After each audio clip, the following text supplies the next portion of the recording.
Hey, I got news for you. I killed 33 times. You're only gonna kill me once. Casey outsmarted him again.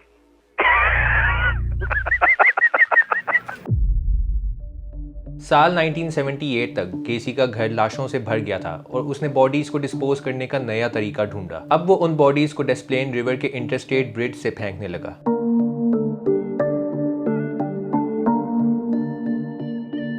11 दिसंबर साल 1978 को 15 साल Robert PS ने अपनी मां से कहा कि वो गेसी से एक कंस्ट्रक्शन जॉब के सिलसिले में मिलने जा रहा है। जब रॉबर्ट कई घंटों तक घर वापस नहीं आया तो उसके पेरेंट्स ने पुलिस को इन्फॉर्म किया। पुलिस ने गेसी के घर तलाशी ली, जहां उन्हें कुछ खौफनाक और सस्पिशियस चीजें मिली। पुलिस बैजेस, एक pistol, hypodermic needles, pornographic films और कुछ वो आइटम्स जो बाद में पता चला कि वो गेसी के विक्टिम्स के थे। कई दिनों तक सर्वेलेंस और इन्वेस्टिगेशन के बाद पुलिस ने गेसी के घर से एक रसीद बरामद की जो उसी रॉबर्ट पीस्ट की थी। ये रसीद गेसी के क्लेम को झूठा साबित करती थी, जो कहता था कि उसका रॉबर्ट के साथ कोई ताल्लुक नहीं है। इस डिस्कवरी ने पुलिस को मजीद तलाशी लेने पर मजबूर किया, जहां उन्हें गेसी के घर के नीचे ट्रेंचेस में लाशें मिली और आखिरकार गेसी ने 33 लोगों के कत्ल का इकरार किया।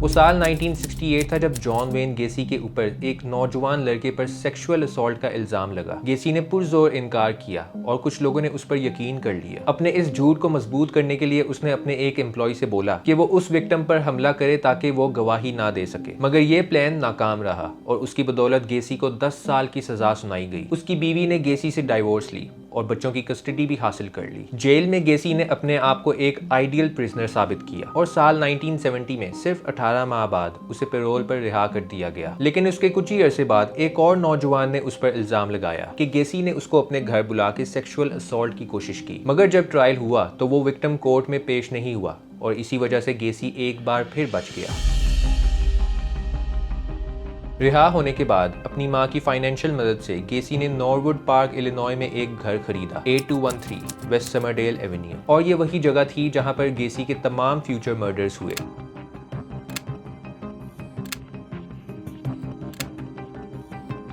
साल 1971 में उसने एक कंस्ट्रक्शन बिजनेस शुरू किया जिसे पीडीएम कॉन्ट्रैक्टर्स का नाम दिया। उसका ये बिजनेस बहुत जल्द फाइनेंशियली सक्सेसफुल हुआ। उसी साल गेसी ने अपनी पुरानी स्कूलमेट कैरल हॉफ से शादी की, मगर इस सफर के दौरान भी उसने अपनी असलियत सबसे छुपा के रखी। पीडीएम कॉन्ट्रैक्टर्स के ज्यादातर एम्प्लॉयज जवान लड़के और हाई स्कूल स्टूडेंट्स होते, जिन्हें गेसी अक्सर सेक्सुअल प्रोपोजिशंस देता। गेसी एक सोशल और रिस्पेक्टफुल इंसान का रूप अपनाए रखता था। वो समर पार्टीज होस्ट करता था जो उसके नेबरहुड में बहुत पॉपुलर थी।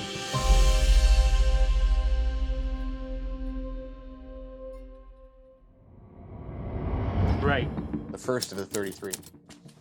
Tim McCoy was the first one. साल 1972 में जॉन वेन गेसी ने अपना पहला कत्ल किया। उसने 16 साल टिमोथी मैकॉय को अपने घर घिनौनी हरकतों के लिए बुलाया। अगली सुबह जब गेसी ने देखा कि मैकॉय हाथ में छुरी लिए दरवाजे पर खड़ा है, उसने फौरन उस पर हमला कर दिया और उसे मार दिया। मगर बाद में उसे एहसास हुआ कि मैकॉय ने तो छुरी सिर्फ नाश्ता बनाने के लिए पकड़ी थी, मगर इस कत्ल ने गेसी को एक अजीब सी सेटिस्फेक्शन दी और यही वो वक्त था जब उसने जाना कि मौत उसके लिए एक अल्टीमेट थ्रिल है। He was coming at me with a knife. I just took the knife away and twisted it in his hand, and that's what killed him. John Butkovich, जो 18 साल पीडीएम एम्प्लॉय था, वो भी गेसी का शिकार बना। गेसी ने उसे घर बुलाया, अल्कोहल दी और फिर हैंडकफ्स लगाकर उसका गला घोंट दिया। गेसी का ये हैंडकफ ट्रिक उसके कत्ल का एक फेवरेट तरीका बन गया था। इस कत्ल के बाद बटकोविच के पेरेंट्स ने बार बार पुलिस को रिपोर्ट की, लेकिन पुलिस ने कोई कार्रवाई नहीं की। 1970s के दरमियान गेसी के क्रूजिंग ईयर्स शुरू हुए। इस दौरान उसने अक्सर अपने विक्टिम्स को अपने घर में दफनाया। ग्रेगरी गॉडजिक, एक 17 साल का एम्प्लॉय, उसका अगला शिकार बना। गेसी ने गॉडजिक को सबसे पहले अपने लॉन में ट्रेंचेस खोदने का काम दिया ताकि मजीद कब्रें बनाई जा सकें, और जब गॉडजिक गायब हुआ तो गेसी ने उसके पेरेंट्स से बोला कि वो घर से भाग गया है। एक और कत्ल के बीच गेसी ने रॉबर्ट डोनेली को जिंदा छोड़ दिया। 17 साल के डोनेली पर गेसी ने तशद्दुद किया, टॉर्चर किया और फिर उसका सिर पानी में डुबोकर मारने की कोशिश की। डोनेली मौत की भीख मांग रहा था और गेसी ने उसको छोड़ दिया। जब डोनेली ने पुलिस को रिपोर्ट किया तो गेसी ने कहा कि ये एक कंसेंशुअल सेक्स स्लेवरी एनकाउंटर था और पुलिस ने उसकी वो बात मान ली और उसके अगले ही महीने गेसी ने अपना अगला कत्ल किया। Man who committed what may be the crime of the century.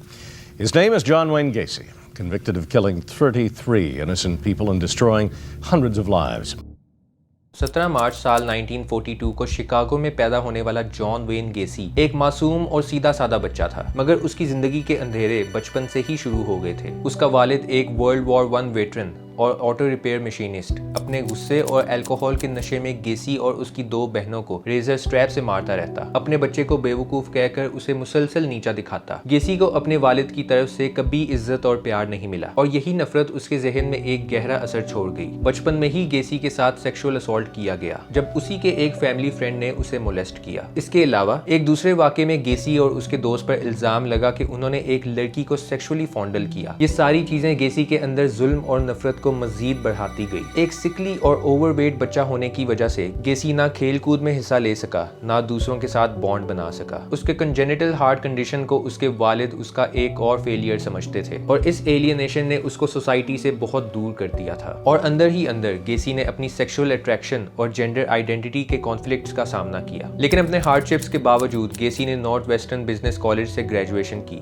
और सेल्स मैनेजर के तौर पर काम शुरू किया। साल 1964 में उसकी मुलाकात मैरिलिन मायर्स से हुई, जिसके वालिद के 3 KFC रेस्टोरेंट्स थे। गेसी वाटरलू लोआ शिफ्ट हो गया। गेसी की मायर्स से शादी हुई और उसके 2 बच्चे पैदा हुए। साल 1970s में गेसी शिकागोस के सबर्ब्स में एक सक्सेसफुल बिजनेस कॉन्ट्रैक्टर और डेमोक्रेटिक प्रेसिडेंट कैप्टन बना। उसकी कम्युनिटी में बहुत इज्जत थी, लेकिन अपने वालिद के इस नफरत को एंटेगनाइज करने का जज्बा भी बढ़ गया। गेसी के अकॉर्डिंग ये फेज उसकी लाइफ का सबसे खुशगवार फेज था। एक अजीब ट्विस्ट में गेसी ने अपनी शख्सियत को एक क्लाउन के रूप में भी सामने रखा। वो पोगो और पैचेस के तौर पर बच्चों के पार्टीज और चैरिटी इवेंट्स में क्लाउन की शक्ल में अपीयर होता, लेकिन इस क्लाउन के पीछे एक दरिंदा छुपा था। एक दफा जब गेसी से इस क्लाउन के रूप की बात की गई तो उसने बोला कि clowns can get away with murder. The clowning was relaxation for me. I enjoyed entertaining kids. I could put on clown makeup and I was relaxed. And I enjoyed doing it.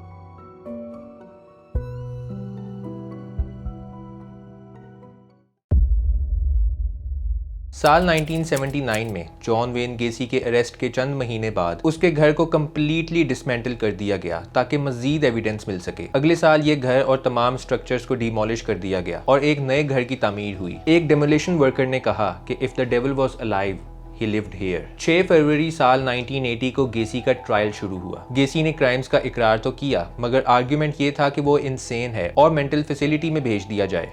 When they paint the image that I was this monster who picked up like these altar boys along the street and swatted them like flies, I said this is ludicrous। गेसी ने अपने defence में multiple personality disorder का हवाला दिया और कहा कि उसकी ये शख्सियत बैड जैक थी जो अपने विक्टिम्स को स्कम और डिग्रेडेड समझता था। Just 2?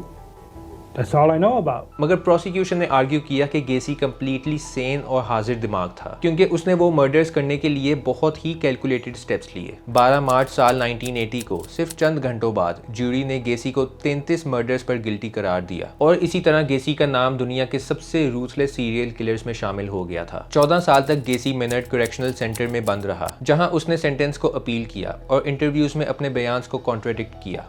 You were there, right?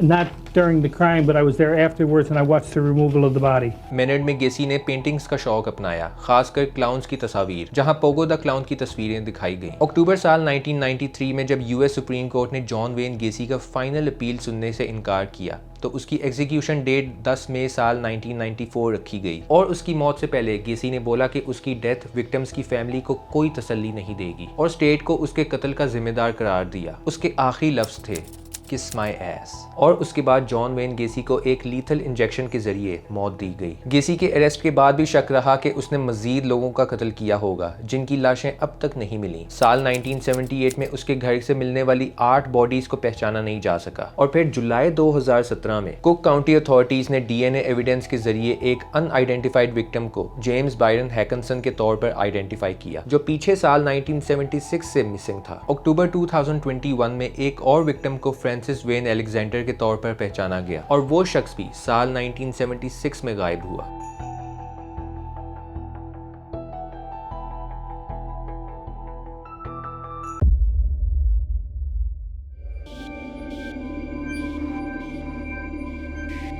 John when गेसी की कहानी एक डरावने हकीकत को बयान करती है कि कैसे एक आम शख्स अपनी असलियत में एक कातिल बन सकता है। अपने बचपन के ट्रॉमाज और शनाख्ती इश्यूज के साथ गेसी ने अपने अंदर का जुल्म और नफरत दुनिया पर निकाला। एक पॉलिटिकल और सोशल लीडर होने के बावजूद उसने 33 मासूम लोगों की जान ली। आज के दिन भी जॉन वेन गेसी का नाम हमें याद दिलाता है कि दिखने में नॉर्मल लोग भी कितने खौफनाक असरार अपने अंदर छुपा सकते हैं। टिल नेक्स्ट टाइम, अल्लाह हाफिज।